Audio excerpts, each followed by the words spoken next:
Update. Am I the a-hole for confessing to my wife that she's torturing me after she got assaulted?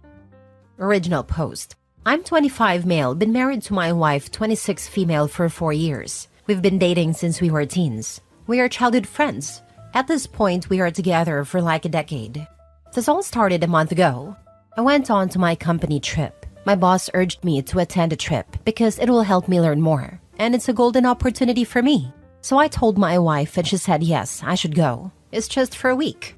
A few days before my departure, my wife said she's going to attend a party hosted by her friends. I said she shouldn't attend. She got mad and asked me why I'm restricting her. You see, my wife has become quite an alcoholic in past few months. It has become a problem for both of us. So I said if you drink too much, I won't be around to help her.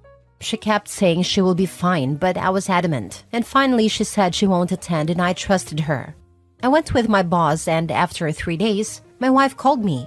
I couldn't pick her call, but when I checked my phone, I saw so many calls and texts from her. And when I did, I immediately called her. She kept yelling at me and said, "Come back right now, come back right now." I panicked as well, and I cut my trip short and went back to her. When I arrived, she hugged me like never before and kept crying and crying. It took a long time, but she told me she was violated. I asked her about the details, and she told me she was ganged up on by a bunch of guys after she got drunk. Till this day, I don't know who these guys are. I asked her multiple times, but she just said she doesn't want to tell me. I asked her to press charges, and she said no, that it will ruin her life even more.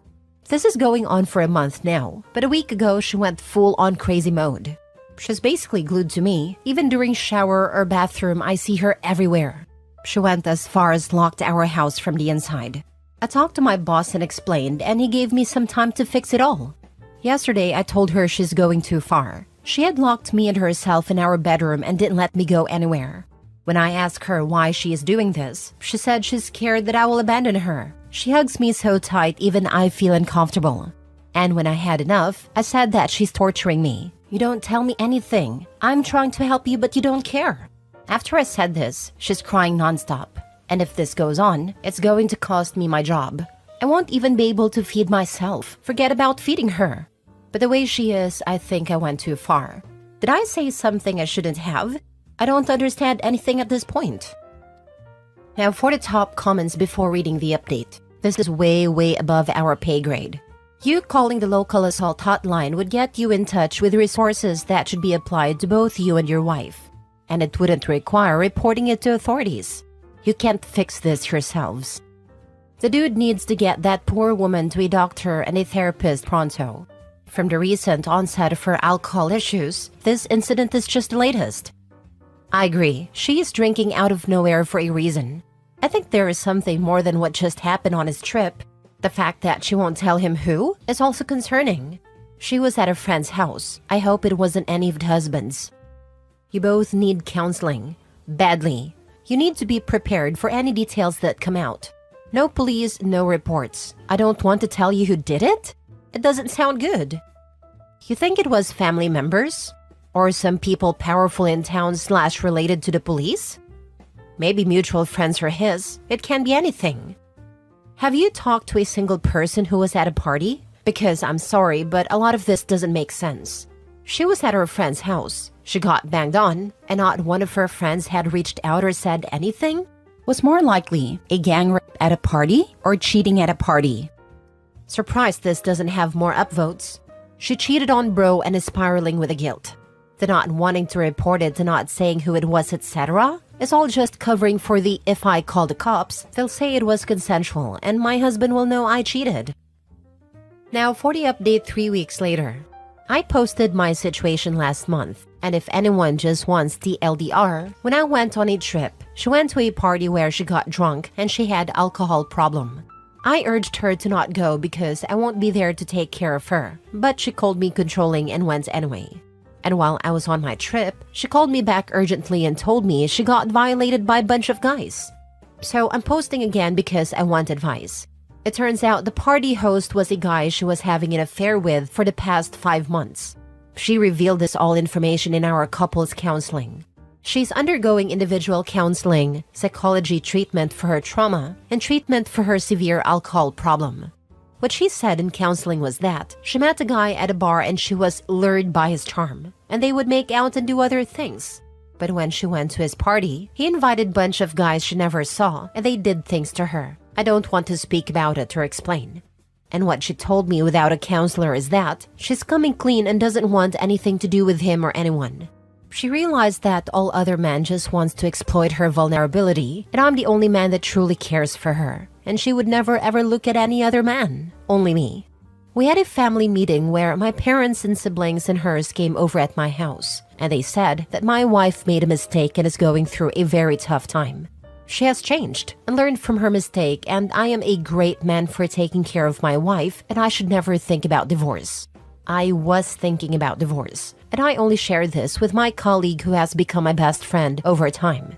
And after I vented, and I'm embarrassed to say that I cried in front of her, she said it's best for me to live alone my whole life than living with her.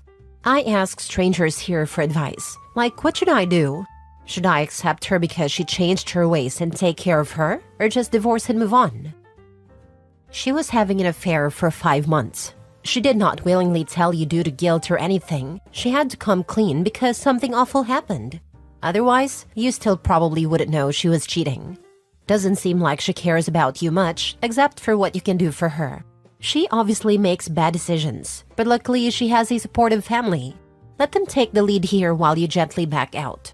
You don't need this, unless you want to be tethered to a cheating alcoholic with emotional issues for the rest of your youth and potentially life. Not a-hole. This. Divorce. She cheated. Plain and simple.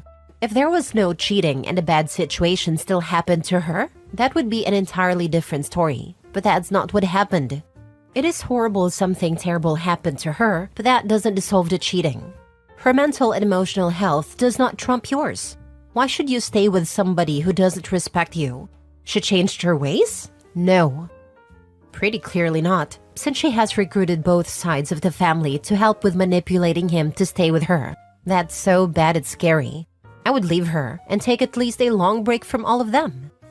You're only 25 years old. You are too young to stay in a toxic marriage with a toxic person. People restart their lives at a much older age. You don't have to be anyone's psychological support, crying wall, caregiver, etc., especially if she cheated on you. I understand you have no children. Focus on your future and yourself. Get yourself out of this mess. 25 is so young. There is so much time to meet someone that you will click with and love you back. You can meet people through work, running club, book clubs, sisters of your friends, or college classes. Ask a girl to grab a coffee on Saturday morning. Ask a girl to go see a movie. Get out and live your just starting life. Cut out all these toxic in-laws and toxic wife. OP is certainly young and able to rebuild once he leaves. But that is if he leaves. All his comments reveal that he wants internet strangers to validate his bad decision to stay.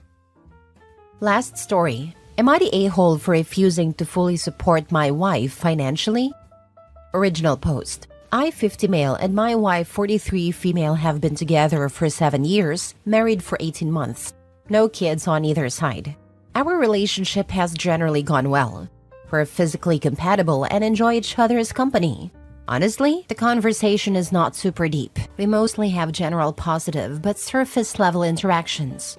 From the start of our relationship, I've paid most of our joint expenses, dinners and vacations, and we both moved into a house I owned 4 years ago. That wasn't a big problem for me. I earn well and she was also making just over 6 figures and was able to buy herself what she wanted. She has a bit of fake clothes habit, but it doesn't really bother me. Over the last year, a few things changed in our relationship. Firstly, my wife left her job. She went out on leave but didn't return. Then we went on vacation, and while on vacation I had a serious medical issue, which meant we had to cut the vacation short. I spent 6 weeks in and out of hospital. My wife was supportive, like driving me to and from appointments, but didn't really engage with what I was going through. A few months after that, I had pretty much recovered. At that point, my mother passed away. I grew up outside the US, so went back to my family for the funeral. While I was with my family, my wife asked me if I'd consider an open relationship. To be honest, the medical issues had negatively impacted our intimate life. I felt the timing was inappropriate and my wife apologized. I came back from the funeral a couple of weeks later and went back to work, but things felt tense. Last week, my wife told me she was running out of money. This was the first time she'd mentioned any money issues. We've never had a joint bank account, but she is insisting that we open one, and I put my salary into it. We've never discussed that before either. I told her that I didn't feel very emotionally supported in the relationship, and I feel blindsided by what I saw as an ultimatum. She responded that maybe we should separate if I'm not going to step up and fully support her. Am I the a-hole for refusing? Now for the top comments before reading the updates. Not a-hole. As an adult in an adult relationship, it's pretty crazy to expect someone you met at age 36 to support you without some kind of trade-off. No kids, I assume, so what she's doing all day? She sounds like she's pretty clearly said, I want to sleep with other people, and if you don't support me financially, we might as well separate. She is an aspiring actor. She's been in a few shows, but they pay little to nothing and takes up lots of time. Yeah, that is how it comes across to me as well. Not a-hole, but your relationship sounds less about love and more about convenience. Are you together just so you are not alone? The marriage is young and may not be hard to get out of, but I wouldn't stay in such a relationship of what sounds like one of those if we haven't found love by X age, let's get married kind of situations. If she's ready to separate, then maybe it is time to dip out. This hurt to hear, probably because it's truer than I'd like it to be. I don't like being alone. At some point, I looked at all the people I dated and went, this is pretty good all things considered. But pretty good, not great or love of my life. She told you she wanted to sleep with other people when you went to bury your mother. Is being alone worse than that? Sigh, you are right, of course. But sometimes when I hear statements like this, it's like reading about people with terrible bosses who stick out their awful jobs because they don't have any financial cushion.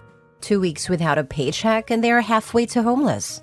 This is terrifying for them, and so they stick in this suboptimal situation, even though, in theory at least, there are many better jobs. I was adopted at birth. My adoptive mother, who recently died, was a narcissist who used me. I was smart, and she showed me off to her friends, which I hated. I had no friends of my own. Generally, my childhood sucked. I've made a much better run of my adulthood. Good jobs, my own friends, etc. But my relationship cushion is still thin despite 20 years of therapy. It doesn't take much for me to think maybe nobody actually loves me. I'm not looking for pity. But be aware that just because something seems like an obvious thing to do doesn't always make it easy. That is incredibly insightful and self-aware. Get back in the dating pool. Your friends love you. Girlfriend can be a good romantic companion, even if there isn't deep love there. You deserve better than what you have. Mini update. Thanks to everyone who commented. It's honestly pretty sobering and has forced me to confront some things about my marriage, but also about myself that aren't particularly pretty. We're sleeping apart tonight and I'm going to bed. Now for the full update. Well, it's been quite a whirlwind of a week. After we had the initial discussion, we didn't talk for almost a day. Then we came back with a mutual expression of WTF just happened in our faces and stared blankly at each other. I suggested that we take a time out to write down what was on our minds, that we could have each other read it, and that would be the basis for a more in-depth conversation. So we spent the day doing that. Boy, it did not go well. I wrote about how I perceived she was emotionally absent while I was sick. She really didn't understand what I meant, and I tried to explain, sometimes I just need someone to talk to. Her response was basically, all you want to do is talk, and I felt that was really cold. What she wrote was basically a diatribe, well, that's how it felt to me, about my legal obligation to support her. At one point, she said our marriage, quotes were hers, and I felt particularly hurt by that description. It was clear that we weren't on the same page, or even in the same book, about what the problems were. My wife then suggested counseling, and I agreed. Her therapist knows a marriage counselor. She sent us some intake forms, which ask us to rate our satisfaction with the marriage and the accessibility, responsiveness, and engagement of our partners. It was a miserable exercise, filling out the form and realizing just how low my ratings were. So that evening, I sat my wife down and said, "I scored is really low." She asked, "Should we bother talking more?" I said, "No, I don't think this is going to work." She agreed pretty quickly and we canceled our appointment with a marriage counselor. We have an appointment with a divorce lawyer later this week. I'm probably going to owe spousal support. I'm not thrilled about that, but it's only money and I'll get over it. My wife understands she'll need to move out and started packing. How do I feel about this? Obviously, it's a big shock. At the same time, thanks for every comment on a previous post. It's clearly the right thing to do. There was nothing here worth saving. If she's making six-figure salary and you were only married 18 months, I doubt you'll have to pay support. She quit working and has drained whatever savings she had through her career years.